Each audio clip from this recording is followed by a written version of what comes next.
Welcome back to the Eagle Countdown, America on the Brink. We're getting towards the end of the program. We have a couple of great key guests, and we're excited about that. And we'll get to Mark Schneider in a moment. But let me do some kind of talking through here. We've had so many guests. I mentioned earlier, we heard from some folks that saw Ted Cruz here and were interested in what's going on. We'll get all this content. In fact, the first two nights are already over on the website. You can watch them in their duration. We'll also carve them up and get some of this out. But look, what we want to say, and the reason we took the time and effort, and I do want to say our Eagle team, both here in Washington, D.C., the folks that have made this possible, Ryan Haidt, our communications director, and Jordan Henry, our research director, Joanna Spilger, our administrator, Rebecca Gantner, our D.C. executive director, all those four here, and then back in St. Louis, our team, of course, Gwen Kelly and Deb Pentecost, and over in Alton, some of our folks, Joanne and Georgia, just a huge team of people that this is what we care about doing, and we're excited and we're glad to be doing this, but we're trying to keep the momentum going for what we know is important. What Phyllis Schlafly used to teach us is that you have to understand the issues, really get them. You saw that discussion with John Schlafly and Mark Ludwig, understanding what's happening, understanding what the intention is, but then what the reality of what's happening, whether it's local policy, state policy, with federal laws, court decisions. Up in Pittsburgh, I think it was outside of Pittsburgh, we've got an amicus brief that we filed, our organizations, to help make key arguments, and it was cited actually in one of the news reports. So there's many things happening.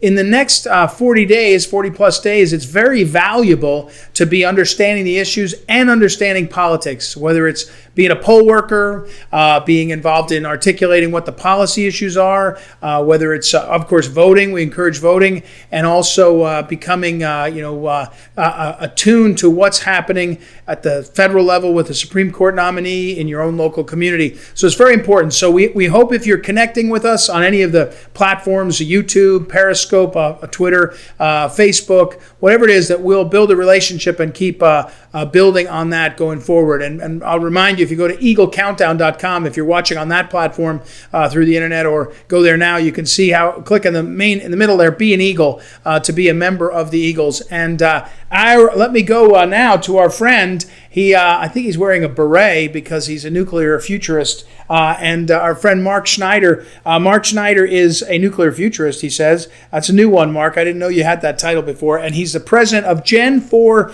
Nuclear Inc., which is an organization, Generation 4 Nuclear. He's been articulating for 2 or 3 years now, in particular, what's happening with Generation 4 technology. He has a bachelor's degree in nuclear engineering technology, but for over 2 decades, he's been involved in advanced small-scale reactors within the U.S. Naval nuclear power program. He spoke at Eagle. He spoke at Collegians, I think, for sure, and Eagle Council. He's been a great ally. But welcome, Mark Schneider, at @SubSchneider on Twitter. How are you, Mark? I'm doing great, Ed. How are you? I'm fine. We wanted to keep you in this Eagle Countdown. You know, the first thing I want to ask you, what we've asked every participant is, there's a lot of promises made, promises kept in the Trump administration. I've got a book of top 100 Trump promises made, promises kept coming out right now. Mark Schneider, for you, what's your favorite, what's the most important promise kept by this administration? Well, I'm not specific about something that Trump has ever made a promise with, but with nuclear energy, the Trump administration has been absolutely incredible. There's a lot of things that are coming down that people didn't realize, but we got the first advanced reactor. The NuScale power module was just licensed for construction last week. Right. We've also seen a new Generation 4 reactor went in for licensing at the beginning of the pandemic shutdown. We've got repeals of regulations to allow for international financing. And then the last big thing that just came out today even is that there's money being brought in for spent fuel reprocessing. That's something that is going to be huge for the industry if we want to move forward with these advanced reactors. So, well, and I guess the way you'd say it on this one, for promises made, promises kept, President Trump said he would do everything he could to make America independent in terms of energy, right? And one of the, certainly people have seen that, the fracking as well as natural gas and oil. But I think you've taught me before that the pick of Secretary Perry, Rick Perry, who's now left the Department of Energy, but he came in, he obviously was associated with Texas oil and natural gas, but turns out he was, all of the above, let's find the way. And so that's in terms of energy independence, that's a promise kept. But Mark Schneider, tell us why, and I know we've done it a bunch of times on the radio, but on the Eagle Countdown, we're on the brink. That's the phrase we use, on the brink of nuclear, and it's not Chernobyl nuclear, it's not 3 Mile Island, it's Generation 4. Explain it to our folks and why it's so massively important. Well, like you said, it's not the Chernobyl style. These are advanced reactors that, they're walk-away safe. This reactor that was designed and licensed by NuScale, literally, as an operator, if you have a major accident occur, like the Fukushima tsunami or something like that were to happen, you literally just hands off. The plant will take care of itself. It uses, natural physical processes to keep it safe. It doesn't require any operator intervention, which was the problems when you look at Fukushima and Chernobyl, is you have a human error element, but these advanced reactors basically use, physics and science to take that out. Mark, by the way, Mark Schneider, at SubSchneider on Twitter, which is a great Twitter feed. Also on LinkedIn, he posts a lot of articles there. I want to encourage you. But most importantly, Mark, over your right shoulder is an Eagle Award, Phyllis Schlafly Eagle Award. Don't I have one over my right shoulder too, Ryan? Is there one right back there? So it must be all the cool guys have it. But we gave out Mark Schneider that award because, and I think this is true, there's been nobody in the country that has been able to articulate what's happening with nuclear like Mark. He does Periscope videos. He's been on a bunch of different programs, so we appreciate that. And thank you for having your Eagle Award so prominently displayed there. Mark, what's the future? I didn't know the news from last week, but what's the future on this? Maybe say it like this. What's the promise of the future with Generation 4 nuclear or new nuclear? And how soon will it be? Is this a 50-year problem or is this a 5-year thing? So it's looking like by the end of the decade, the NuScale reactor, they'll do a 12-unit facility out in Idaho. That will be done by the end of the decade. The Oklo reactor, which went in for licensing literally as the nation shut down for the pandemic, Oklo put in their Aurora reactor design in for licensing. And this is the first truly Generation 4 reactor in the United States to go for licensing. They're a little, small 1.5 megawatt. That'll power about 1,000 homes. And when they get online, and they're looking, I think 2026 is around the time they're looking to become online. That reactor, we're talking something that's built in a factory. They're about the size of a quarter acre. That's about your standard suburban home, right? So you could put these things really small, really local, and their footprint is so small, and 1,000 homes for 20 years on one reactor, and then you just pulled the old reactor out, put a new one in. So everything's going to be done in a factory. So you take away a lot of the risk that people are concerned with as far as, the fuel movement. People talk about the waste. Well, we can just do that in a container that is the reactor we pull in and out. So that's the excitement. And we're looking in this decade for all this stuff to happen. I think I didn't know that. In the sense, I think when I've asked you before, it was over 20 years, over the next 25 years. Is it speeding up that fast? It is speeding up that fast, and a lot of that is, I think, Undersecretary Perry and now Secretary Brulette is a lot of just repealing of regulation and streamlining and focus on advanced nuclear. And then the other big thing that's coming down is next year, Vogtle Unit 3. Now, this is an older style reactor. I say older, it's a early 2000s design, much safer than what we built in the 60s and 70s. But it's going to go online in 2021, the first nuclear build to start, since the 1970s. Where is that plant? Is there one plant or is there multiple plants? It's 2 plants. It's Vogtle's Unit 3 and 4 down in Augusta, Georgia. And when those units go online, the Vogtle Power Station will become the largest power station in the United States and one of the top 5 power stations on the planet. Wow. But on the cautionary side, China's running ahead of us. Russia's running ahead of us. What's the situation with foreign nuclear efforts? Yeah, so Russia and China are literally just wiping the floor with us. Now we can get caught up. We saw this with the space race, and China is looking to build in the next decade about 50 new reactors. Wow. We have 95 operating reactors in the United States, and they're looking to get up to our numbers in the next 10 to 15 years, and adding into their base load they already have. So they're looking to add 50 on top of the 40 or so they have operating or under construction now. And going on with that space race comment, one thing else that the president made a promise and he kept was to keep the space program alive. And the most recent SpaceX launch that the president was at, it was sending a probe out to Mars, and that probe is nuclear powered. Oh, it is?